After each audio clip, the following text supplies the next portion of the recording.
Bonjour et bienvenue à tous sur le Prof de Pharma, une page qui vous offre du contenu pharmaceutique clair et pédagogique. Alors aujourd'hui, on va parler d'un sujet, à mon sens, de santé publique. On va parler de la vaccination HPV. Alors déjà pour commencer, HPV c'est quoi? HPV c'est un virus, le papillomavirus humain. C'est un virus qui se transmet essentiellement par voie sexuelle, donc c'est considéré comme une IST. Il peut aussi se transmettre un peu plus rarement de la femme, de la mère à l'enfant lors de l'accouchement.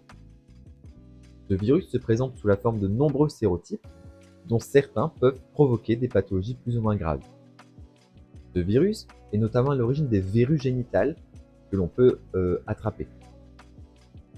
Mais il est aussi surtout connu pour être responsable du cancer du col de l'utérus, d'où l'intérêt de cette vaccination. De plus, des études récentes montrent qu'il est aussi à l'origine de cancers au niveau du pénis, de l'anus ou encore de la sphère oropharyngée.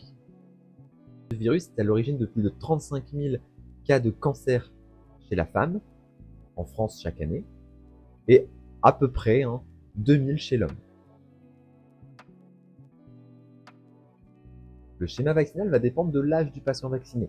Entre 11 et 14 ans, le schéma sera 2 doses, 0 et 6 mois. Là où au-delà de 14 ans, le schéma sera 3 doses, 0, 2 mois et 6 mois. Les recommandations aujourd'hui sont de vacciner entre 11 et 14 ans. Mais un rattrapage est possible jusqu'à l'âge de 19 ans chez les femmes et jusqu'à 26 ans chez les hommes ayant des rapports sexuels avec des hommes dans les textes. Autrement dit, comme on ne peut pas vraiment le vérifier, pour tous les hommes. En mai 2025, la Haute Autorité de Santé a publié un avis recommandant la vaccination par le Gardasil 9 pour tous les patients jusqu'à l'âge de 26 ans.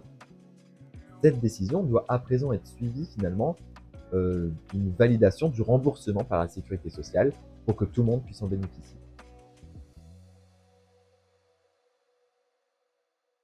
Comme tout vaccin, les effets indésirables possibles sont un syndrome pseudo-grippal, donc avec une fièvre, éventuellement quelques courbatures, des frissons, etc. Et surtout des douleurs au niveau du point d'injection qui peuvent persister là pendant quelques jours. Aucune étude n'a montré d'implication de la vaccination dans les cas de sclérose en plaques, comme on a pu l'entendre pendant très longtemps, ou dans d'autres maladies immunitaires.